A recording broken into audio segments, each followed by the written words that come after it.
Hello दोस्तों, welcome to zero I S में आपका स्वागत है दोस्तों।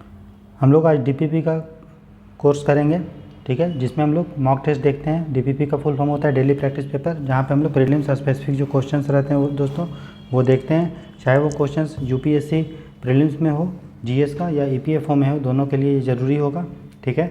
ये कोर्स हिंदी और इंग्लिश दोनों में है, तो अभी क्वेश्चंस जो होगा वो इंग्लिश में होगा और एक्सप्लेनेशन बाइलिंगुअल हिंदी इंग्लिश दोनों में होगा। और इसका पूर्णतः हिंदी में डिस्कशन, जिसका इसमें क्वेश्चंस भी हिंदी में होंगे और आंसर्स भी, उसका एक्सप्लेनेशन भी हिंदी में किया जाएगा। वो आपका रात के 7:30 बजे आएगा, ठीक है। और इसका जो एक्सप्लेनेशन है ये भी अभी आप सुन रहे हैं, ठीक है। इस कोर्स को प्रेजेंट किया जा रहा है जीरो आई एस चैनल पे। प्रेजेंट कर रहा हूँ मैं राहुल बरनवाल। मैं ईपीएफओ में एक सिलेक्टेड ऑफिसर हूँ दोस्तों। साथ ही साथ मैंने यूपीएससी का मेंस 2020 में और यूपीपीसीएस का मेंस 2021 में दिया है दोस्तों, ठीक है। तो इसमें इस कोर्स के माध्यम से सिर्फ आपको बताया जाएगा कि किस तरह से क्वेश्चंस को सॉल्व करते हैं। सिर्फ ये नहीं आपको बताया जाएगा कि यार इसका आंसर क्या होगा, बल्कि ये भी बताया जाएगा कि किस तरह से यूपीएससी में जो क्वेश्चंस आते हैं दोस्तों, उसको हम लोग गेस करके, नॉलेज अप्लाई करके, लॉजिक अप्लाई करके और ज्ञान अप्लाई करके सॉल्व करते हैं, ठीक है। तो ये जो कोर्स है वो आपका बहुत इंपॉर्टेंट होगा, उपयोगी होगा आपके लिए। तो ज़रूर देखिए, इसका प्लेलिस्ट बन चुका है और अभी तक हम लोग 250 क्वेश्चंस डिस्कस कर लिए हैं। आज हम लोग 25 क्वेश्चंस को डिस्कस करेंगे दोस्तों, ठीक है। तो चलिए शुरू करते हैं बिना देरी की आज का लेक्चर। पहला क्वेश्चन है, ये इसमें जो क्वेश्चंस होंगे दोस्तों वो मिक्सचर होगा, डिफरेंट सब्जेक्ट्स से होंगे, ठीक है। एक तरह का फुल टेस्ट आप बोल सकते हैं। और मिक्सचर मैं इसलिए नाम दिया हूँ क्योंकि जिस तरह से मिक्सचर को खाने में मज़ा आता है दोस्तों, उसी तरह से फुल टेस्ट को करने में भी आपका पूरा सिलेबस का रिवीजन हो जाता है, पूरे सब्जेक्ट्स का रिवीजन हो जाता है दोस्तों, ठीक है। तो आज 18 मार्च है, कल भी लेक्चर आया था, इसके पहले भी आया था, डेली बेसिस पे आ रहा है। इसके अलावा अकाउंटिंग, लेबर लॉ का भी लेक्चर आ रहा है, मृणाल सर का इकोनॉमी का भी लेक्चर आ रहा है, सीसेट का भी लेक्चर आ रहा है। तो आप ज़रूर देखें, प्लेलिस्ट सबका बना हुआ है और आप देख सकते हैं वहाँ से और महसूस कर सकते हैं कि ये कोर्स कितना ज़रूरी है आपके लिए, ठीक है। चलिए बिना देरी के शुरू करते हैं आज का पहला क्वेश्चन। बोल रहा है, the legislature of a state can impose reasonable restrictions on the freedom of trade, commerce and intercourse with that state or within that state in the public interest. A bill for this purpose can be introduced in the legislature only with the previous sanction of the. बोल रहा है कि जो विधानसभा होती है वो reasonable restrictions लगाने के लिए, किसमें, ट्रेड में, कॉमर्स में, इंटरकोर्स में। इंटरकोर्स मतलब एक राज्य से दूसरे राज्य के बीच में जो होता है, तो पब्लिक इंटरेस्ट में इन सब चीज़ पे, व्यापार पे रोक लगा सकता है। तो बोला कि अगर इसको रोक लगाने के लिए उसको जो बिल लाना पड़ेगा विधानसभा में, तो वो किसके परमिशन से लाना पड़ेगा। तो सबसे पहले देखिए, अगर एक राज्य के अंदर में कुछ काम करना है भैया, ट्रेड, कॉमर्स, ये सब, तो उसको लिए तो राज्य को परमिशन लेने की ज़रूरत नहीं पड़ती है। लेकिन अगर किसी व्यापार को बंद करना है अपने राज्य में, या कि यहाँ का चीज़ बाहर नहीं जाएगा और बाहर का चीज़ इस राज्य में नहीं आएगा, तो उसके लिए आपको पता है कि जो प्रेसिडेंट होता है दोस्तों, वो भारत का राज्यों का क्या करता है, डिनोट करता है ना। वो प्रेसिडेंट सिर्फ इंडिया का नहीं होता है, वो राज्यों को भी डिनोट करता है। क्यों?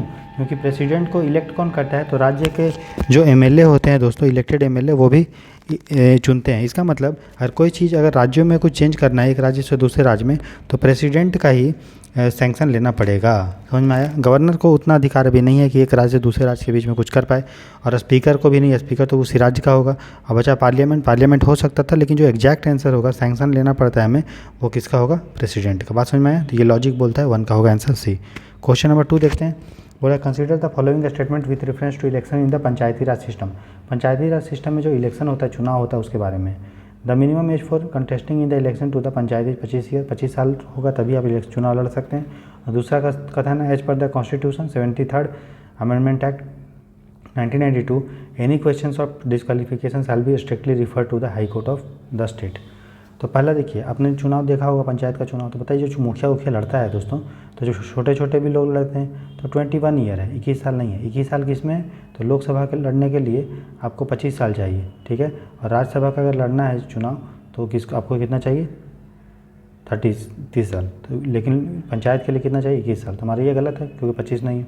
दूसरा, अगर कोई भी अयोग्यता का फैसला अगर सुनाना है कि फलाना आदमी अयोग्य है या नहीं है, तो वो डिसाइड करेगा विधानसभा कि किसको हम पावर देंगे कि फलाना आदमी अयोग्य होगा कि नहीं। हाई कोर्ट को पावर नहीं है दोस्तों, ठीक है। हाई कोर्ट डिसाइड नहीं करता है कि कौन आदमी अयोग्य होगा चुनाव में, कौन नहीं होगा। ये छोड़ दिया गया है, तो वो छोड़ दिया गया है विधानसभा पे। तो विधानसभा डिसाइड कर देगी कि किसको हमको डिस्क्वालिफिकेशन के लिए अयोग्य का जो पावर है वो किसको देना है, ठीक है। तो ये आपको ध्यान देना है।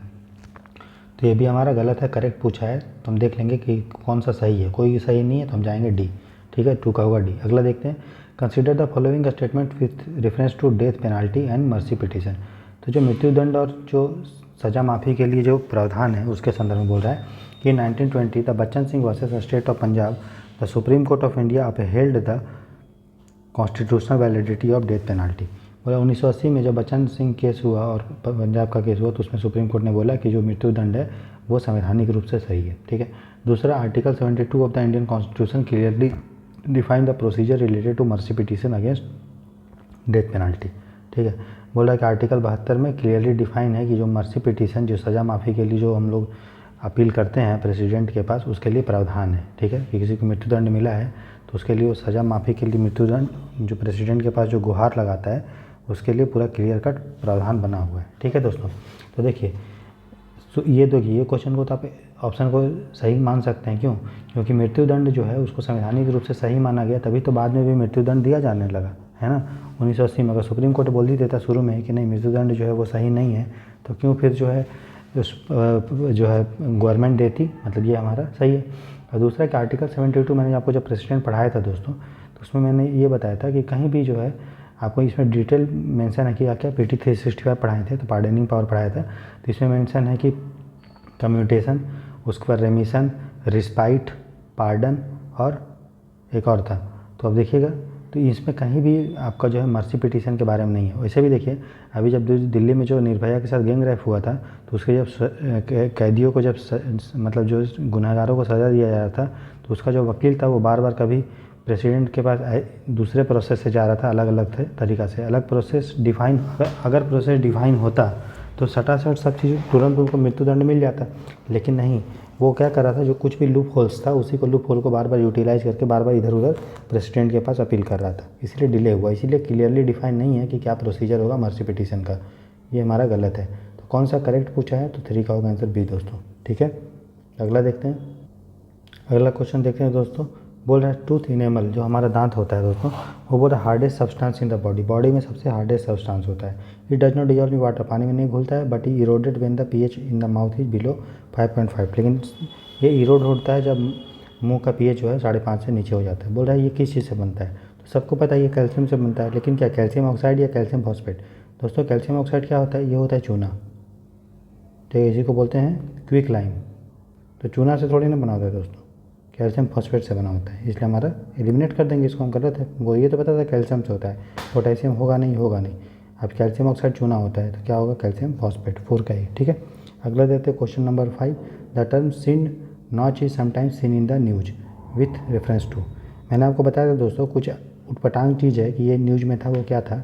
अगर आपको नहीं पता है और आपको गेस करना है तो आप हमेशा ऑप्शन ए की तरफ जाइएगा, तो आपका वो सही होगा, ज़्यादातर चांसेस है 90%, ठीक है। अगर आपको पता है तो आप वो जो ऑप्शन है वो मारिए, लेकिन नहीं पता है तो आप ऑप्शन ए की तरफ जा सकता है। और याद रखिएगा, जो चीज़ पूछा है वो उटपटांग होना चाहिए। अब सिन नॉच, इतना छोटा छोटा चीज़ कौन याद रखता है।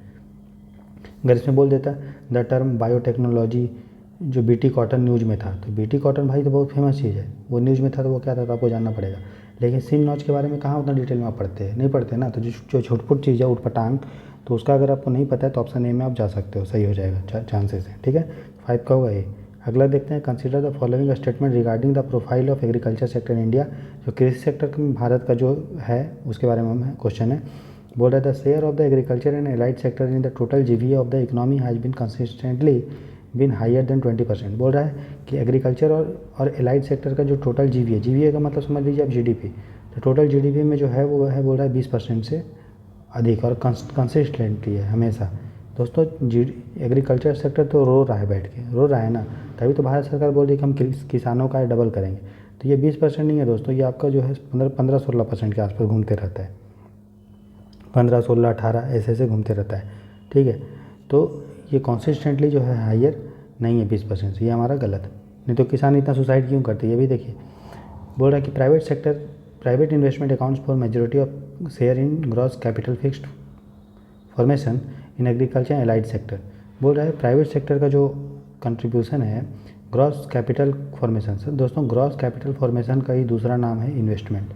तो बोल रहा है कि कृषि क्षेत्र में जो इन्वेस्टमेंट होता है, निवेश होता है, एग्रीकल्चर एलाइड में, तो उसमें प्राइवेट सेक्टर ही ज़्यादातर करते हैं। सही बात है, किसान खुद ही अपना इन्वेस्टमेंट कर रहा है, खुद ही अपना ट्रैक्टर लगा रहा है, खुद ही अपना मिट्टी उपजाऊ करने के लिए फर्टिलाइज़र डाल रहा है। गवर्नमेंट उतना नहीं करता है, मेन है किसान। कोई भी हल चलाना है या ट्रैक्टर चलाना है या मज़दूरों को रखना है, तो ये भी हमारा सही है, ये सही है हमारा।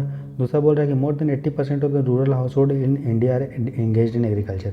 बोल रहा है 80% से ऊपर लोग इंडिया में जो ग्रामीण गाँव के जो ग्रामीण हाउस होल्ड हैं, घर के में रहते हैं, वो 80% लोग कृषि करते हैं। दोस्तों अभी आप गाँव जाते हैं तो आप देखते हैं क्या कृषि होता है? उतना नहीं। सब लोग क्या कर रहे हैं, माइग्रेट कर गया है शहरों में, कुछ लोग अपना छोटा मोटा दुकान खोल दिए हैं। तो 80% लोग नहीं। अब ऑब्जर्वेशन कीजिए, अब जब भी यूपीएससी का क्वेश्चन सॉल्व करें तो आप अपना दिमाग खुला रखें। आप इमेजिन करें क्या यार सही में 80% है। 80% का मतलब समझ रहे हो कि हर 100 में से 80 आदमी खेती कर रहा है। ऐसा है गाँव में क्या? सोचिए, आपको खुद ही आंसर अंदर से आएगा, नहीं भाई इतना कहाँ है, 50-60% होगा। मतलब 100 में से 50-60 लोग कृषि कर रहे होंगे गाँव में। बाकी सब लोग अपना अलग अलग काम कर रहा है, कोई मजदूरी कर रहा है, कोई अपनी दुकान चला रहा है, कोई टीचिंग का कर रहा है, कुछ अपना अपना कर रहा है। तो ये हमारा गलत होगा। तो आंसर जो हमारा सही है दोस्तों, हमसे पूछा है करेक्ट, तो सिर्फ दूसरा ही सही है। ठीक है, तो 6 का आंसर होगा बी।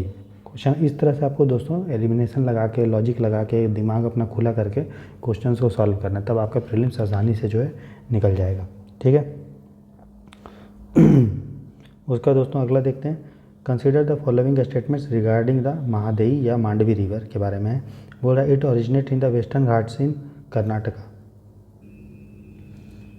तो देखिए महादेवी रिवर के बारे में बोल रहा है it originate in the western Ghat. तो ये अगर मेरा इंडिया है दोस्तों, तो ये मेरा वेस्टर्न घाट है, तो बोल रहा है वेस्टर्न घाट से निकलता है। आपको पता होगा महादेवी या मांडवी रिवर गोवा में है ना। यहीं पे आपका महावीर नेशनल पार्क है। ठीक है, और यहीं पे आपका मोलिंग नेशनल पार्क। ठीक है, दोनों कहाँ पे? गोवा में। ठीक है, बोल रहा है it is a tributary of Malaprabha. देखिए मालप्रभा का ट्रिब्यूटरी नहीं है, मालप्रभा ये जो नदी है दोस्तों कर्नाटक से निकलती है, गोवा होते हुए डायरेक्ट जाती है कहाँ पे? अरेबियन सी में। जो मालप्रभा नदी है वो पीछे इसके है, ये पीछे से थोड़ी ना जाके मिलेगी, इधर से ऐसे निकलती है और यहीं पे मिल जाती है अरेबियन सी में। तो ट्रिब्यूटरी नहीं है, ये हमारा गलत है। जैसे ही आपने दूसरा काटा तो आपका आंसर डायरेक्ट मिल गया 1 एंड 3। इसका मतलब कि वेस्टर्न घाट्स में निकलती है, कर्नाटक से सही है। और जो दूध सागर जो वाटरफॉल है वो इसी पे है। ठीक है, तो आपको याद रखना इसको महादेवी या मांडवी नदी भी बोलते हैं दोस्तों। ठीक है, इसके अलावा गोवा में जो नदी है, एक नदी है जुआरी, वो भी आप याद रखिएगा। ठीक है, चलिए आगे देखते हैं question number 8। With reference to the Dharamshala declaration. Dharamshala कहाँ है दोस्तों? हिमाचल प्रदेश में। हिमाचल प्रदेश में कोई डिक्लेरेशन हुआ वो उसी को बोलते हैं धर्मशाला डिक्लेरेशन। बोल रहा है समटाइम्स इन द न्यूज, ये न्यूज में था। तो कंसिडर द फॉलोइंग स्टेटमेंट। बोल रहा है it seems to recover tourism in India to the pre pandemic level by 2024। और 2024 तक में जो कोरोना के समय का टूरिज्म था, कोरोना के समय का जो टूरिज्म का लेवल था, उसी को हम लोग दोबारा से क्या करेंगे? रिकवर करेंगे। ठीक, 2024 के तक। बोल रहा है it includes a long term revenue goal of $1 trillion by the tourism sector of the India by 2047। तो बोल रहा है 2047 तक हम टूरिज्म से $1 ट्रिलियन कमाएंगे, ऐसा हम लोग का लक्ष्य है। ठीक है, तो देखिए धर्मशाला क्यों फेमस है दोस्तों? हिमाचल प्रदेश से लोग घूमने के लिए आते हैं, तो एक लॉजिक हम लगा सकते हैं। ठीक है, वहाँ पे टूरिज्म को लेके हुआ होगा। ठीक है 2024 तक। और गवर्नमेंट कुछ भी चीज़ फोकस कर रही है दोस्तों 2024, क्यों कि 2019 में इलेक्शन था, तो 24 तक रहेगा, तो उसी को एवज में लेके हम लोग टारगेट कर रहे हैं। ठीक है, ये भी सही है। दूसरा it includes a long term revenue of $1 trillion. देखिए 2047 तक $1 ट्रिलियन करना है, तो सही है। लॉजिक बोलता है अभी इंडिया का GDP है दोस्तों कितना है? $3 ट्रिलियन। ठीक है, और कितना 2047 तक इंडिया का GDP कितना होने का हो सकता है दोस्तों? ये हमको लगता है कि 30 से $35 ट्रिलियन इकोनॉमी इंडिया का GDP पहुंच सकता है 2047, मतलब आज से 25 साल बाद। कोई देखा है कितना हो जाएगा? तो बोला उसमें से $1 ट्रिलियन अपना हम लेके आएंगे, किससे? रेवेन्यू से, टूरिज्म से। ठीक है, अगर मान लीजिए 20-25 ट्रिलियन भी पहुंचा, उसमें से $1 ट्रिलियन कितना कम होगा? कम ही होगा, है ना, 10% के आसपास तो होगा। GDP का 10% हो सकता है, तो ये भी सही है। तो करेक्ट कौन है? तो हो जाएगा 8 का सही। ठीक है, इस तरह से लॉजिक अप्लाई करके हम लोग बनाते हैं दोस्तों। कंसिडर द फॉलोइंग बोल रहा है कि variable rate applicator geographic information system GIS जिसको बोलते हैं, रिमोट सेंसिंग टेक्निक, और अगला है ग्लोबल नेविगेशन सैटेलाइट सिस्टम। बोल रहा है किसको which of the following technique are used in precision farming. तो प्रिसीजन फार्मिंग क्या होता है दोस्तों, जैसे कि मान लीजिए ये आपका खेत है, खेत में बहुत सारा क्रॉप लगा हुआ है, तो किस क्रॉप को कितना पानी की ज़रूरत है उसको हम लोग बोलते हैं प्रिसीजन। मतलब कि जितना एग्जैक्ट ज़रूरी है उतना ही हम लोग फार्मिंग करेंगे, जितना पानी कब चाहिए, कब जो फर्टिलाइज़र चाहिए, कितना अमाउंट में चाहिए, उसको प्रिसीजन फार्मिंग। अभी जो फार्मिंग होता है उसमें क्या होता है कि पूरे खेत में ही पानी डाल देते हैं, भले उस पेड़ को पौधा को ज़रूरत था कि नहीं, पूरे खेत में ही फर्टिलाइज़र छिड़क दिए, भले उसको ज़रूरत था कि नहीं, तो उसको हम लोग बोलते हैं ट्रेडिशनल फार्मिंग, ठीक है, या फ्लड फार्मिंग बोलते हैं, जो प्रिसीजन नहीं होता, जनरल फार्मिंग। प्रिसीजन फार्मिंग का मतलब तब आपको क्या, अगर मान लीजिए किसी प्लांट को कितना पानी की ज़रूरत है, कितना फर्टिलाइज़र चाहिए, मिट्टी में कितना ह्यूमिडिटी है, ये सब जानना है, तो आपको सबसे पहले वेरिएबल रेट एप्लीकेटर करना पड़ेगा। वेरिएबल रेट मतलब जितना ज़रूरत है उसके अनुसार वेरिएबल फिक्स कर देंगे कि इसको मान लो पानी 2 लीटर चाहिए, इसको 3 लीटर चाहिए, इसको 1 लीटर चाहिए, तो वेरिएबल है, सबको अलग अलग, तो मतलब ये होगा। जियोग्राफिक इंफॉर्मेशन सिस्टम का मतलब है, एक तरह का आप समझ लो कि लोकेशन हम डिसाइड कर लेंगे कि यार इसका जो लैटीट्यूड कितना है, ये जो क्रॉप है उसका लैटीट्यूड कितना है, लॉन्गिट्यूड कितना है, उसके अनुसार हम लोग सेटेलाइट के माध्यम से डायरेक्ट इंस्ट्रक्शन दे सकते हैं कि चलो अभी तुम जो है नल चालू कर दो इस वाले प्लांट को। मतलब हमें इन्फॉर्मेशन पता करना पड़ेगा कि उस प्लांट का इन्फॉर्मेशन क्या है, उसके लिए हम लोग GIS का यूज़ करेंगे। रिमोट सेंसिंग से टेक्निक से हम लोग क्या, हम लोग फ़ोटो खींच लेंगे। मान लो फ़ोटो खींच लेंगे तो आपको पता है कि अगर किसी प्लांट में ग्रीन होगा तो उसका जो फ़ोटो खींचेंगे तो वो क्या आता है, ग्रीन। और अगर कोई प्लांट सूखा होगा तो उसका फ़ोटो क्या आएगा, ग्रीन नहीं आएगा, थोड़ा सा डल आएगा। तो इससे पता चल जाएगा कि अच्छा इस प्लांट को पानी की ज़रूरत नहीं है और इस प्लांट को ज़रूरत है। तो रिमोट सेटेलाइट से फ़ोटो खींच के भी हमको पता चल जाता है। फिर जो ग्लोबल नेविगेशन सेटेलाइट सिस्टम, इससे हम लोग किसी चीज़ का जो है पोजीशन जान सकते हैं कि अभी चीज़ की का मूवमेंट किधर है, फर्टिलाइज़र किधर किधर छिड़का जा रहा है, ठीक है, पानी किधर से किधर मूव कर रहा है, तो वो सब हम इससे जान सकते हैं। ठीक, तो 1 2 3 4 तीनों होगा दोस्तों प्रिसीजन फार्मिंग में। समझ में आ गया लॉजिक। अगला है कंसीडर द फॉलोइंग पेयर्स। तो एक तरफ स्कीम है और दूसरी तरफ ऑब्जेक्टिव है। बोल रहा है नेट मीटरिंग पॉलिसी, नाम से ही पता है नेट मीटर आप लगाते हैं घर पे, तो नेट मीटर मतलब क्या होता है, किस चीज़ का नेट मतलब नेट मतलब क्या होता है कि कितना आया और कितना गया, मतलब कितना आप कंजम्पशन कर रहे हो, कितना आपके पास बिजली मिल रहा है आपको, और कितना कंज्यूम कर रहे हो, तो वही नेट होगा। तो नेट मीटर मतलब जितना भी आपका बचा है वो आप बेच सकते हो। ठीक है, तो बोल रहा है to receive energy credit by feeding excess solar power generated from solar panels to grid. तो यही है नेट मीटरिंग। ठीक है, जिसमें आपको एक्सेस अगर आपको पावर मिल रहा है तो आप क्या कर सकते हो दोस्तों, बेच सकते हो। ठीक है, तो ये सही है। फिर बोला कुसुम योजना का तो आपको पता ही है, किसानों को हम लोग क्या करते हैं, एम्पावर करते हैं कि जो वो अपना एनर्जी प्रोड्यूस करे और एक्सेस एनर्जी वो बेच दे, तो ये भी सही है। ठीक है, encourage farmers to generate income by sharing surplus power to the grid. और ये शुरू हुआ था दोस्तों योजना छत्तीसगढ़ में। ठीक है, कुसुम योजना, इसका फुल फॉर्म है किसान ऊर्जा संरक्षण उत्थान महाअभियान, ऐसा करके। ठीक है, अगला है सृष्टि। तो स्कीम सृष्टि बोल रहा है incentivise installation of rooftop solar power plant. इसी में अगर हम देखेंगे दोस्तों, स्कीम हो सकता है R से रूफ टॉप होगा, I से इंस्टॉलेशन होगा, S से सोलर होगा। तो इस नाम में ही आपको कहीं ना कहीं जो है दिख जाएगा, मतलब ये भी हमको लॉजिक बोलता है सही। ठीक है, बोल रहा है अटल ज्योति योजना। अटल किसके नाम पे होगा, अटल बिहारी वाजपेयी। ज्योति मतलब उजाला करना, तो बोल रहा है illuminate dark regions through establishment of solar street light. Solar लगा के डार्क जो अंधेरे क्षेत्र हैं उसको हम लोग उजाला करें, तो एकदम ये भी सही है। तो कितने पेयर सही हैं, सभी पेयर सही है, डी होगा। ठीक है, क्वेश्चन नंबर अगला देखते हैं। In the context of marine biodiversity which of the following are phytoplankton. कौन सा फाइटोप्लैंक्टन? फाइटोप्लैंक्टन मतलब कौन सा प्लांट है। प्लांट्स अगर ज़मीन पे होगा तो उसको नॉर्मल प्लांट्स बोलते हैं, वही प्लांट जो खाना खुद बना रहा है, ठीक है, या कोई जीव जो खाना खुद बना रहा है उसको हम लोग फाइटोप्लैंक्टन बोलते हैं। ठीक है, तो डायटम पता है, छोटा छोटा जीव होता है जो आपको दिखेगा नहीं, तो ये है फाइटोप्लैंक्टन। अब इसको एलिमिनेशन से ही बना सकते हैं। देखिए क्रस्टेशियन पता है आपको क्या होता है, ये होता है केकड़ा। ये होता है केकड़ा खाना खुद बनाता है नहीं, ये दूसरे को खाता है, मछली खाता है। तो ये फाइटोप्लैंक्टन कैसे होगा, तो तीसरा नहीं होगा। जैसे तीसरा आपने काटा, मेरा यही ऑप्शन कट गया। और डायटम तो आपको पता ही होता है, तो मेरा होगा 1 2 और 4। मतलब डायटम भी है, डायनोफ्लैजिलेट्स भी है, और आपका कोकोलिथोफोर्स भी है। ठीक है, फोरामिनीफेरा नहीं है, ये आपका प्रोटिस्टा में आता है दोस्तों, आपने पढ़ा होगा एनिमल का क्लासिफिकेशन, तो ये प्रोटिस्टा में आता है। ठीक है, चलिए करेक्ट आंसर पूछा है तो 1 2 और 4। क्वेश्चन नंबर 12 देखते हैं। The second schedule of the Indian constitution contains the provisions relating to the emoluments allowance and privileges for different offices. बोल रहा है सेकंड शेड्यूल में कुछ प्रावधान है कि अलाउंस कितना होगा, किसका होगा, इमोल्यूमेंट्स क्या होगा और विशेषाधिकार दिया जाएगा। तो बोल रहा है कि सेकंड शेड्यूल में कौन कौन इसमें कवर्ड नहीं होते हैं सेकंड शेड्यूल में। तो हमको पता है कि सेकंड शेड्यूल में क्या क्या आता है और थर्ड शेड्यूल में क्या क्या आता है। तो देखिए जो कॉमन है सेकंड और थर्ड शेड्यूल में वो है सुप्रीम कोर्ट और हाई कोर्ट के जजेज, जो दोनों शेड्यूल में कवर होते हैं, ठीक है। इसके अलावा CAG, ये दोनों में है। समझ में आया? तो याद रखिएगा जो थर्ड शेड्यूल में है ये तीनों तो हैं ही, लेकिन जितने भी मिनिस्टर हैं, जितने भी लोग चुनाव लड़ रहे हैं ना, वो आते हैं थर्ड में। याद रखिएगा जितना भी नेता वेता होता है जो वो थर्ड में आएगा। तो सेकंड शेड्यूल में कौन कौन सा मेंशन है? जज है, यस। स्पीकर है, यस। गवर्नर है, यस। चीफ मिनिस्टर नहीं है, क्यों? क्योंकि इलेक्शन लड़ता है। मैंने याद करने के आपके हिसाब से बताया कि जितने लोग मिनिस्टर होते हैं, मंत्री होते हैं, चुनाव लड़ते हैं, वो सब जो है शामिल नहीं है कि सेकंड शेड्यूल में, वो लोग थर्ड शेड्यूल में। सेकंड और थर्ड में तो ये तीनों कॉमन है, सुप्रीम कोर्ट और हाई कोर्ट के जजेज और CAG, लेकिन सेकंड शेड्यूल में मिनिस्टर नेता वेता नहीं है, ठीक है। तो ये हमारा आंसर होगा, सेकंड शेड्यूल में नहीं है कौन, ठीक है। 12 का D। अगला विच ऑफ द फॉलोइंग, देखा इस तरह से लॉजिक अप्लाई करके आप बनाएंगे। सब चीज़ आप पढ़ नहीं सकते हैं, कुछ कुछ आपको दिमाग लगाना पड़ेगा। धीरे धीरे जो हम लोग प्रैक्टिस कर रहे हैं दोस्तों, आप देखिएगा समय के अंतराल में जैसे जैसे बीतता जाएगा, तो जब प्रीलिम्स आपका आएगा, ये EPFO आपका दिमाग इतना शार्प हो जाएगा ना, आप आराम से प्रीलिम्स क्रैक कर लेंगे, ठीक है। अगला देखते हैं, which of the following statement is correct regarding the investor education and protection fund authority.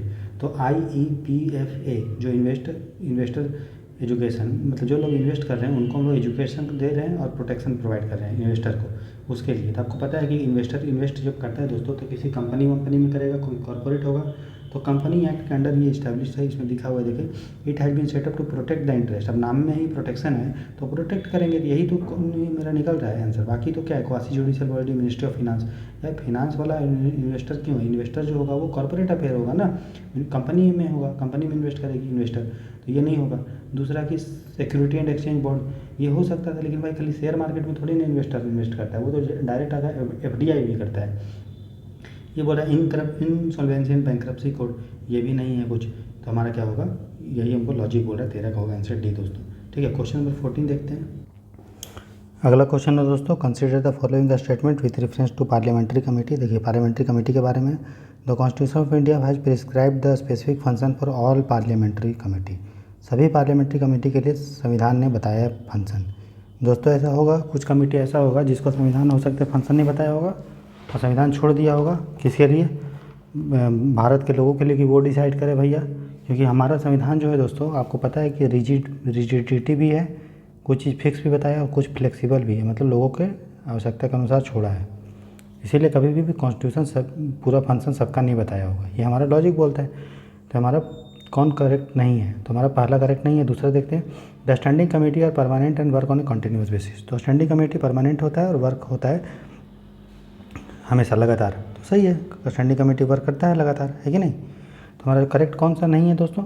हमारा पहला ही सिर्फ करेक्ट नहीं है, ये हमारा दूसरा करेक्ट है। समझ में आ गया? चलिए, दूसरा एक का स्टैंडिंग कमेटी होता है, दूसरा एडहॉक होता है। आपको पता है एडहॉक मतलब होता है कि जब कोई काम होता है तो वो बनता है, और फिर जब काम ख़त्म तो कमेटी भी ख़त्म। लेकिन जो स्टैंडिंग कमेटी होता है, जैसे पार्लियामेंट्री जो है पैक है, PSC पार्लियामेंट्री जो है, ठीक है, PSC है या कोपू है, कमेटी ऑन पब्लिक अंडरटेकिंग, ठीक है। इसके अलावा जो एस्टीमेट कमेटी है, ये सब क्या है?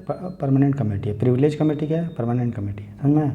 चलिए, स्टैंडिंग कमेटी समझ में आ गया। तो नॉट करेक्ट पूछा है, तो हमारा पहला जो है करेक्ट नहीं है कि सबका फंक्शन पार्लियामेंट ने नहीं बताया।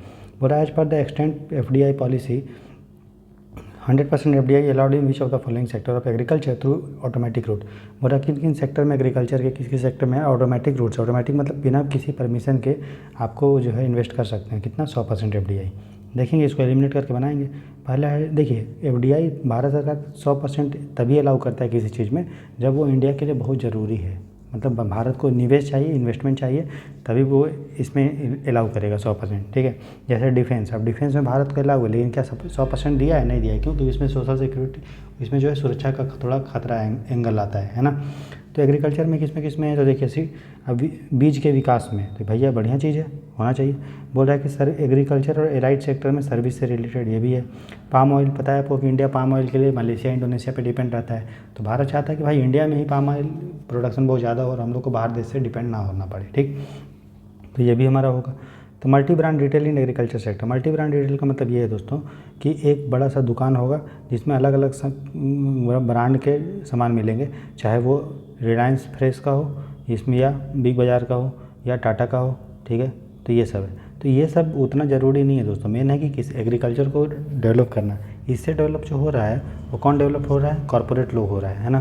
तो इससे क्या होगा, किसानों को ही खतरा होगा, क्योंकि ये बड़े बड़े जो बिजनेसमैन हैं वो किसानों की औना पौना भाव पे सामान ले लेगा और ज़्यादा रेट पे बिकेगा। इसलिए आप देखिए रिलायंस फ्रेश या टाटा या और भी क्या सामान है कितना महंगा मिलता है। तो आज भारत सरकार इसको 100% एफडीआई इसमें अलाउ नहीं किया है। करेक्ट आंसर है 1, 2 और 3। तो मैं आके इस तरह से लॉजिक अप्लाई कर करके हम लोग क्वेश्चन सॉल्व करते हैं दोस्तों, ठीक है। अगला है with reference to the religious history of India Mahavibhasha इजे। तो महाविभाषा क्या है दोस्तों, अब महाविभाष के बारे में आपने सुना होगा, ये फेमस चीज़ है कि नहीं। तो अब इसको ए ऑप्शन नहीं मारेंगे, क्योंकि ये ऐसा चीज़ एक्सपेक्ट किया जाता है कि आप पढ़ें इसको, है ना, महाविभाष हिंदी वाला टर्म है, ठीक है। तो देखिए अगर आपको नहीं पता है तो आप छोड़ दीजिए, क्योंकि यूपीएससी में आपको 100 में से 100 क्वेश्चन अटेम्प्ट नहीं करना होता है, ठीक है। कुछ क्वेश्चंस को आप अटेम्प्ट कीजिए जिसको आपको लग रहा है गेस करके करना है, बाकी तो आपको नॉलेज के आधार पर, लॉजिक के आधार पर सॉल्व करना ही करना है। तो इसको आप छोड़ सकते हैं अगर नहीं पता है तो। इसका जो आंसर होगा दोस्तों वो है कि summary of doctrine of Sarvastivadi sect of Buddhist. तो बुद्धिस्ट में जो सर्वस्तिवादी सेक्ट थे दोस्तों उसका ये डॉक्ट्राइंस है, समझ में आ गया। तो ये आपको ध्यान देना है। अब ये सब क्या है कि books dealing with the rules of sacrifices used by Brahmans, ये क्या होता था दोस्तों, इसको हम लोग बोलते थे अथर्ववेद, बोलते थे ना अथर्ववेद, ठीक है। ऋग्वेद में क्या होता है, मंत्र वंश का उल्लेख है। यजुर्वेद में किसका उल्लेख है, यज्ञ का। और अथर्ववेद में किसका उल्लेख है, जो सेक्रीफाइसेस होते थे। और सामवेद में म्यूजिक का, ठीक है। तो ये होगा इसका। अब दिगंबर का डॉक्ट्रिन का रूल्स क्या है दोस्तों, आप देखिएगा दीपवंश या महावंश जो होता है वो जैन लोग, ये बौद्ध लोग का है। दिगंबर जो जैन होते हैं उसका जो डॉक्ट्रिन्स होता है उसका बुक का नाम क्या होता है ये बताइएगा मुझे। और जो भास है, महाकवि भास, उसने कौन सा बुक लिखा है उसके बारे में लिखिए, बताइएगा। हो सके कि इन दोनों से यूपीएससी क्वेश्चन पूछ दे अगले बार। इसका 16 का आंसर होगा दोस्तों सी, ठीक है। अगला देखते हैं, consider the following statement regarding coal industry in India. जब भी यूपीएससी का आप क्वेश्चन सॉल्व करें तो अपना दिमाग एकदम खुला रखेंगे, ठीक है। तो कोयला के बारे में पूछा है, कोल इंडस्ट्री के बारे में। बोल रहा है कि India is the world second largest producer and consumer of coal. तो आपको पता है कि भारत में कितना ज़्यादा कोल होता है, पॉपुलेशन ही तो देखिए 120 मिलियन, और चाइना का पॉपुलेशन कितना है, तकरीबन 140 मिलियन के आसपास, ठीक है। ये कम होगा, ठीक है। तो अगर चाइना, अब भारत में लगभग लोग गरीब हैं तो कोयला ही यूज करते हैं, है ना। देखिए अब जहाँ भी देखिए लगभग कोयला ही यूज होता है, अभी भी गैस भी होता है, कोयला भी होता है। जो विकसित देश हैं वो कोयला यूज नहीं करते हैं, क्योंकि वो कोयला पहले यूज करके औद्योगिक क्रांति प्राप्त कर चुके हैं। इंडिया भी औद्योगिक क्रांति के फेज में है तो हम लोग कोयला यूज करते हैं, ठीक है। सेकंड लार्जेस्ट है पहला चाइना होगा, लॉजिक सही बोलता है। बोल रहा है कोल इंडिया लिमिटेड जो CIL है दोस्तों, वो more than 80% of the indigenous production supply of coal करता है। तो सही है, जहाँ जहाँ भी आप देखिए कोल इंडिया का खदान आपको दिख जाएगा, है ना। अभी प्राइवेट लोग उतना भी कोल इंडिया में, मतलब ये कोल माइनिंग में नहीं आए हैं कोयला का निकालने में, तो ये भी हमारा सही है, ठीक है। बोल रहा है coal production has a weightage. अब इसको दिमाग से अब कभी आपको पढ़ने को नहीं मिलेगा, लेकिन आप लॉजिक लगाइएगा भैया, जहाँ जहाँ आप देखते होंगे कि क्या बोल रहा है कि वहाँ आपको कोयला ही दिखेगा, और उसका प्रोडक्शन कौन करेगा, प्रोडक्शन करता है कोल इंडिया, है ना। कोल इंडिया का अलग अलग ब्रांच है, आपको पता होगा, CCL है, WCL है, BCCL है, ECL है, नाम है जैसे central coalfield limited, eastern coalfield limited, western coalfield limited, ये भारत कोकिंग कोल लिमिटेड जो धनबाद में है आपका। इस तरह से दुनिया भर का इसी का सब्सिडरी है। मेन इसका जो बाप है वो है CIL, और उसके अंदर छोटा छोटा ये लोग ब्रांच है, ठीक है। तो सब आपने सुना ही होगा। तो 80 बोल रहा है 80%, मतलब एग्जैक्ट भी नहीं बोल रहा है कि 90%, बोल रहा है मोर देन 80। हाँ भैया ठीक है, अच्छा स्टेटमेंट है, ठीक है, सही होगा। फिर बोल रहा है कोल प्रोडक्शन आज वेटेज ऑफ 40%। अब इसमें भी नहीं एग्जैक्ट नहीं लिखता है, अगर ठीक है अबाउट 80% वो नहीं तो ऐसे ही गलत हो जाता है। देखिए इंडेक्स ऑफ कोर इंडस्ट्री से, कोर इंडस्ट्री क्या है दोस्तों, इंडिया में 8 है, ठीक है। तो उसमें से 8 में से बहुत सारे हैं, कोल है, क्रूड ऑयल है, नेचुरल गैस है, पेट्रोलियम है, रिफाइनरी है, इलेक्ट्रिसिटी है, कोल है, माइनिंग है ना, ये सारी चीज़ें। तो उसमें कोल का वेटेज 40% नहीं है, सबसे ज़्यादा वेटेज जो है रिफाइनरी प्रोडक्ट और इलेक्ट्रिसिटी, ये सब का है, ठीक है। कोल का नहीं है, कोल का आपको जो होगा दोस्तों वो 10% के आसपास है, ठीक है। तो ये गलत है। और जो index of core industry publish होता है वो उसको करती है कि कितना मेरा इस साल ग्रोथ हुआ कोर इंडस्ट्री में, उसको DPIIT करती है, department of promotion of industry and internal trade, ठीक है, समझ में आ गया। तो ये करती है, उसका जो ऑफिस होता है office of chief economic adviser, ठीक है, चीफ इकोनॉमिक एडवाइजर वो करता है, ठीक है। तो हमारा करेक्ट कौन है, तो 1 और 2 से ही है, ठीक है। क्वेश्चन नंबर 18 देखते हैं। Consider the following statement regarding Gaur और इंडियन विजन। तो गौर और इंडियन विजन जो होता है एक तरह का समझ लीजिए गधा टाइप का होगा, ठीक है, गधा या बकरी टाइप, इस टाइप का होता है, या कोई मतलब जानवर होता है, मुझे ध्यान नहीं है, शायद ये भैंस टाइप होता है या बकरी टाइप होता है, उसको थोड़ा देखना पड़ेगा। कैटल होता है, कैटल, तब समझ लीजिए कि भैंस टाइप होता है, ठीक है, उसको गौर बोलते हैं भारत में।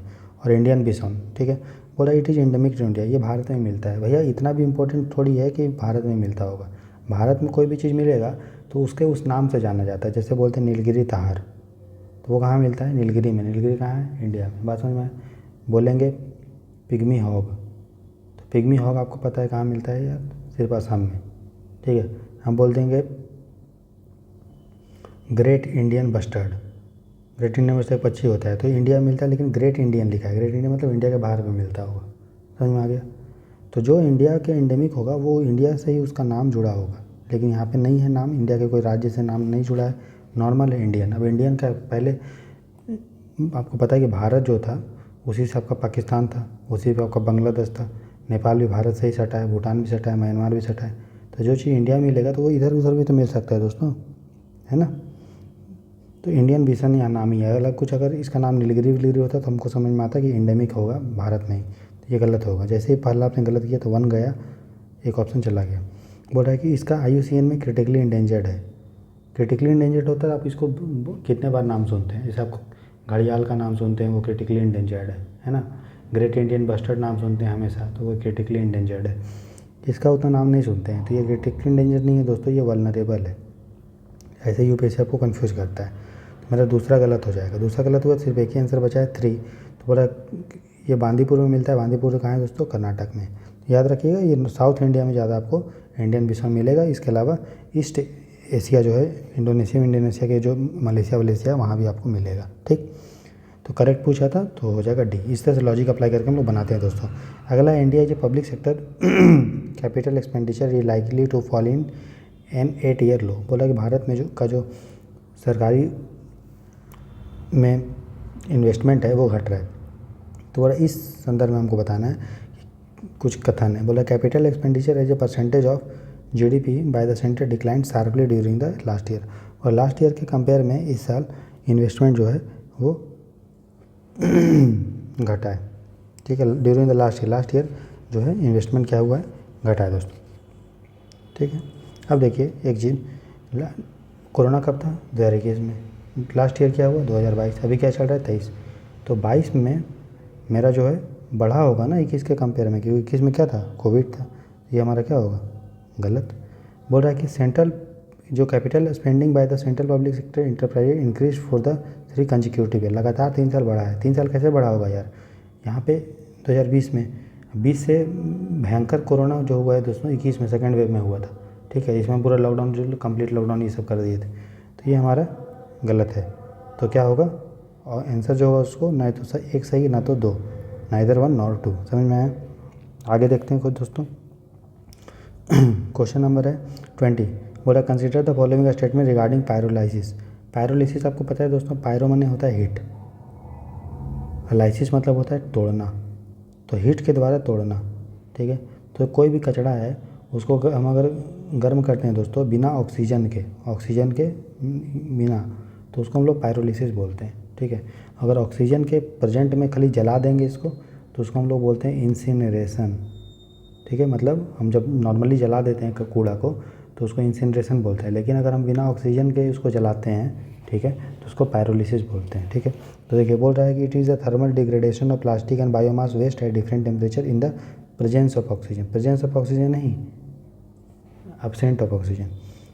प्रेजेंस ऑफ ऑक्सीजन क्या करते हैं, इंसिनरेशन। तो UPSC ऑप्शन इंटरचेंज करता है, अभी आपको पता चलेगा। देखिए pyrolysis of carbonaceous waste like coconut shell yields charcoal. बोल रहे हैं जलाएंगे तो कार्बोनिशियस मतलब जिसमें कार्बन रहेगा, वैसे कूड़ा कचरा को जलाएंगे तो चारकोल मिलेगा। तो चारकोल क्या है दोस्तों, लकड़ी का चूरा, उसमें भी कार्बन रहेगा, है ना। तो कार्बन को जलाएंगे तो कार्बन से ही तो मिलेगा, तो ये भी आपको ये सही है। अब बोला it is considered a cleaner technology in waste management compare to incineration. Incineration से साफ़ है दोस्तों अगर कोई चीज़ इंसिनरेशन से बढ़िया होगा, मतलब उसको बिना ऑक्सीजन का जलाएंगे तभी ना होगा। नहीं तो इंसिनरेशन मतलब क्या है, खुले में जला देना। खुले में जलाएंगे कितना धुआं निकलता है, कितना कचरा निकलता है। तो पायरोलिसिस जो है इंसिनरेशन से बेटर है, ये तो सही है, लेकिन ये ऑक्सीजन प्रेजेंट में नहीं जलाते, ऑक्सीजन में जलाते हैं प्रेजेंट में इंसिनरेशन को। ठीक है, हमारा ये सही होगा, पहला गलत। तो करेक्ट पूछा है तो 2 और 3 होगा। ठीक है, आगे देखते हैं question number 21। Consider the following statement with reference to law commission. दोस्तों लॉ कमीशन को मैंने PT 365 जो इंडियन पॉलिटी है उसमें आपको पढ़ाया है करंट अफेयर में, तो जरूर देखें, प्लेलिस्ट उसका बनाया है। ठीक है, तो बोल रहा है कि अगर आपने पढ़ा है तो तुरंत बना देंगे आप। बोला law commission is a statutory body constituted by the government of India. बोल रहा है कि स्टैट्यूटरी बॉडी है जो इसको संविधान, स्टैट्यूटरी मतलब क्या है कि जो कानून से बना है। नहीं दोस्तों, ये कानून से नहीं बना, ये एक एडवाइजरी बॉडी है। इसको आपको पता है ना, जब अंग्रेज में जो था लॉर्ड मैकाले, उसके समय 1833 में बना था, लेकिन आज़ादी के बाद जो है इंडिया में पहली बार लॉ कमीशन जो बनना था दोस्तों, वो आपको बना था 1955 में, और इसको हेड किए थे सेतलवाद। ठीक है, तो फर्स्ट लॉ कमीशन आज़ादी में आज़ाद भारत में बनाया 1955 में, और सेतलवाद उसको हेड किया। सही है, और पहला मेरा गलत है। दूसरा बोल रहा है कि no law commission has been constituted since the year 2018 से नहीं बना है। दोस्तों ये बताइए, अगर 2018 से नहीं बना है, अभी कौन सा साल चल रहा है, 2023, अगर नहीं बना होगा तो न्यूज़ में क्यों होगा? लॉजिक लगाइए, दिमाग खोलिए अपना। अगर कोई चीज़ अगर नहीं बना होगा तो न्यूज़ में होगा क्या? नहीं होगा। इसका मतलब वो बना है ना। कोई चीज़ अगर नहीं बना होगा तो न्यूज़ में क्यों होगा वो? इसका मतलब हाल फिलहाल में कुछ बना होगा तभी होगा। तो हमारा ये गलत है। तो ये 22वां लॉ कमीशन जो है दोस्तों वो बन चुका है। कमेंट सेक्शन में बताइए कि 22वां लॉ कमीशन जो है उसके चेयरमैन कौन है और उसमें कितने मेंबर हैं। ठीक है, तो ये गलत होगा। तो जो सही है आंसर दोस्तों वो है सिर्फ और सिर्फ 2, पहला और तीसरा मेरा गलत है। ठीक है, तो इसका आंसर होगा सी। 22 का देखते हैं। Which of the following statement are correct with respect to the Prati Sarkar established in 17 during the quit India movement. तो जब भारत छोड़ो आंदोलन हुआ तो प्रति सरकार बना, आपको पता है पैरेलल गवर्नमेंट बना। पैरेलल गवर्नमेंट मतलब वो ब्रिटेन का गवर्नमेंट था ही, तो उसके साथ ही कुछ लोग जो है अपना खुद का सरकार बना लिए और लोगों का जो है ये सुनवाई करते थे, इसीलिए इसको पैरेलल बोलते थे। एक तो आपका जो है नॉर्मल सरकार भी चलता था ब्रिटेन का, और जो इंडिया में, और दूसरा भारत के कुछ एरिया में लोग खुद ही जो है उसमें जो नेता थे खुद सरकार बना दिए, लोगों का सुनवाई सुनते थे, शादी ब्याह करवाते थे, ये सब है। उसी को हम लोग बोलते थे पैरेलल गवर्नमेंट। तो बोल रहा प्रति सरकार जो है it was the first parallel government set up during the quit India movement. आपको पता था होगा, पहला ये नहीं था। पहला जो था दोस्तों वो था आपका तामलुक में, 1 मिनट रुकिए। पहला जो आपको बना था दोस्तों वो बलिया में बना था। कहाँ बना था? बलिया, यूपी में बना था, जिसमें चित्तूर पांडे ने बनाया था। तो पहले जो हमारा पैरेलल गवर्नमेंट बना था दोस्तों भारत छोड़ो आंदोलन के समय, वो हमारा बना था कहाँ पे? बलिया में, जो बनाया था चित्तू पांडे ने। ठीक है, समझ में आ गया, 1942 में। ठीक, तो हमारा पहला गलत होगा। जैसे ही पहला गलत हुआ, ये गया, ये गया, ये गया, आंसर निकल गया 3 और 4। तो बोल रहा है it established N arm contingent called विद्युत वाहिनी। दोस्तों विद्युत वाहिनी जो इस्टेब्लिश की थी वो तो पैरेलल गवर्नमेंट की थी, लेकिन प्रति सरकार नहीं की थी, वो की थी जातीय सरकार। जातीय सरकार, और जातीय सरकार कहाँ था? तामलुक में, वेस्ट बंगाल में। ठीक है, तो 3 पैरेलल गवर्नमेंट जनरली बनी थी दोस्तों। एक बलिया में यूपी में जो बनाया था आपका चित्तू पांडे, जातीय सरकार बनी थी तामलुक वेस्ट बंगाल में। समझ में आया? ये बना था 1942 से 44 के बीच में। और जो विद्युत वाहिनी भी बनाई थी। ठीक है, और तीसरा जो बना था दोस्तों वो बना था, हम लोग पढ़ रहे हैं जिसके बारे में क्वेश्चन है, वो है प्रति सरकार। तो प्रति सरकार बना था आपका कहाँ पे? ये बना था बॉम्बे में। ठीक है, बॉम्बे में। और इसको बनाया था कौन कौन? तो याद रखिएगा, इसको बनाए थे नाना पाटिल और YB चौहान, ये लोग बनाए थे मिलकर। ठीक है, और सबसे लंबे समय तक यही वाला पैरेलल गवर्नमेंट रहा था प्रति सरकार। ये तकरीबन समझ लीजिए 1943 से लेके 1945 सबसे लंबे समय तक ये चला था इन तीनों में। ठीक है, बलिया में और जातीय में और प्रति में सबसे ज़्यादा प्रति चल रहा था। ठीक, तो बोल रहा है कि फर्स्ट ये नहीं था, फर्स्ट आपको बता दिया यूपी वाला था। इस्टेब्लिश विद्युत वाहिनी इसने इस्टेब्लिश नहीं किया था, बंगाल वाला किया था, ये भी गलत। और न्यायदान मंडल बना था लोगों को जस्टिस देने के लिए, सही। गांधी मैरिज हुआ था, सही। तो आंसर होगा, करेक्ट आंसर क्या होगा? 3 और 4। ठीक है दोस्तों, क्वेश्चन नंबर 25 देखते हैं। ये 23 देखते हैं। Consider the following statement with respect to inflationary gap. Inflationary gap से आप क्या समझते हैं? तो मैं आपको बता देता हूँ। देखिए, जो रियल GDP होता है दोस्तों, रियल जीडीपी मतलब वैसा जीडीपी जिसको हम लोग बेस ईयर पे कलेक्ट करते हैं, बेस ईयर पे कैलकुलेट करते हैं। बेस ईयर समझते हो, वैसा ईयर जिसको हम लोग आधार बना के जीडीपी कैलकुलेट करते हैं। ठीक है, अभी इंडिया में बेस ईयर कितना है दोस्तों? 2013-14 ये इंडिया का बेस ईयर है। ठीक है, तो इसके आधार पे जीडीपी जब कैलकुलेट होता है बेस ईयर के आधार पे तो उसको रियल जीडीपी बोलते हैं। तो जब रियल जीडीपी में से पोटेंशियल जीडीपी मतलब ऐसा जीडीपी जो हम कर सकते हैं, उतना हम इंक्रीज कर सकते हैं जीडीपी को, तो उस जीडीपी को बोलते हैं हम लोग, उन दोनों का डिफरेंस को हम लोग बोलते हैं इन्फ्लेशनरी गैप। बात समझ में आए? जब रियल जीडीपी में से पोटेंशियल जीडीपी को घटा देते हैं उसको हम लोग बोल देते हैं इन्फ्लेशनरी गैप। जैसे आप देखिए, आप 10 घंटा पढ़ रहे हो तो ये आपका रियल में पढ़ाई है, लेकिन क्या आपको पढ़ने का पोटेंशियल कितना है? 10 ही घंटा है क्या? नहीं, कितना है? 12 घंटा भी पढ़ सकते हो आप, आपका क्षमता है तो 15 घंटा भी पढ़ सकते हो, है ना। तो इसको गैप को क्या आपको बोलेंगे? Inflationary gap. तो real GDP minus potential GDP बराबर इन्फ्लेशनरी गैप होता है दोस्तों। ठीक है, अब देखिए क्वेश्चन है कि बोला it is the gap between GDP growth rate of 2 consecutive year. नहीं, वो 2 कंसेक्यूटिव ईयर का नहीं ग्रोथ रेट है, ये है रियल माइनस पोटेंशियल। तो ये हमारा गलत। बोल रहा है कि in this condition the potential GDP is higher than the current real GDP. नहीं, पोटेंशियल अगर इन्फ्लेशनरी गैप होता है तो मेरा रियल जीडीपी ज़्यादा होता है पोटेंशियल जीडीपी से, तो ये हमारा गलत है। ठीक है, उसके बाद बोल रहा है reduction in government spending could help reducing the gap. बोल रहा है अगर सरकार खर्चा अपना कम कर दे तो दोस्तों आपको पता है कि जीडीपी बराबर क्या होता है? आपने एक फॉर्मूला पढ़ा है, C+I+G+X-M। ये पढ़ा है ना जीडीपी? C+I, C मतलब कंज्यूमर का एक्सपेंडिचर, I मतलब गवर्नमेंट का प्राइवेट इन्वेस्टमेंट, G मतलब गवर्नमेंट का एक्सपेंडिचर। तो गवर्नमेंट अगर एक्सपेंडिचर अगर दोस्तों कम करेगी इसका मतलब जीडीपी क्या होगा? घटेगा। जीडीपी घटेगा मतलब रियल जीडीपी घटेगा, रियल जीडीपी घटेगा तो इन्फ्लेशनरी गैप क्या होगा? अगर ये घटेगा तो दोस्तों जो डिफरेंस होगा वो भी तो कम होगा ना। तो ये एकदम सही है।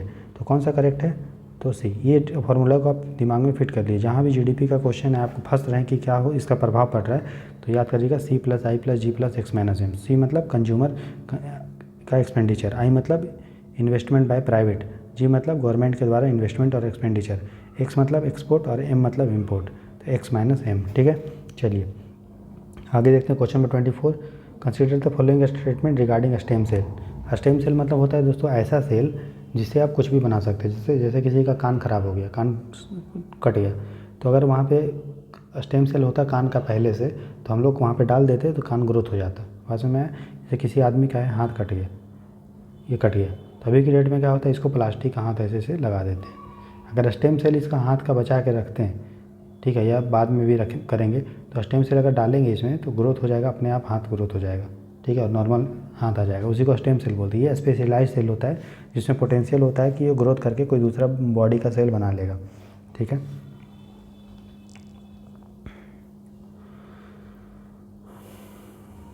ठीक है, तो उसके बाद देखिए,